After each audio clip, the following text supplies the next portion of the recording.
Hello అండి, welcome to flavours of our kitchen. ఈరోజు అందరి ఇంట్లోనే ఉండే సింపుల్ ఇంగ్రీడియంట్స్తో easy and super tasty ghee పొడి అన్నం ఎలా తయారు చేసుకోవచ్చో చూద్దాం. ఇది లంచ్ బాక్స్ అండ్ జర్నీస్లోకి హడావిడి లేకుండా తయారు చేసుకోగలిగే వంటకం. దీనికోసం ముందుగా ఒక కడాయిలో 3 టేబుల్ స్పూన్ల కందిపప్పుని లో ఫ్లేమ్లో 1 నిమిషం పాటు కాస్త కలర్ మారేదాకా వేపుకోండి. ఇప్పుడు ఇందులోకి 1 టీ స్పూన్ జీలకర్ర, 1/2 టీ స్పూన్ మిరియాలు, 4 ఎండుమిర్చి కూడా వేసి వాటిని కూడా 1 నిమిషం వేగనిచ్చి 2 టేబుల్ స్పూన్ల పుట్నాల పప్పు, 1/2 టీ స్పూన్ ఇంగువ వేసి స్టవ్ ఆఫ్ చేసి చల్లారనిచ్చి మిక్సీలో పౌడర్ చేసుకొని ఎయిర్ టైట్ కంటైనర్లో స్టోర్ చేసుకోండి.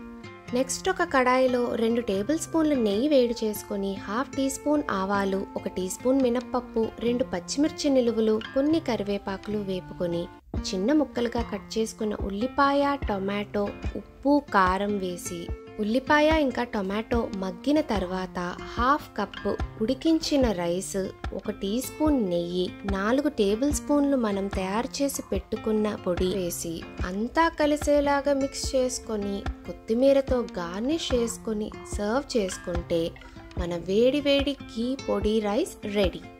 రెసిపీ తప్పకుండా ట్రై చేయండి.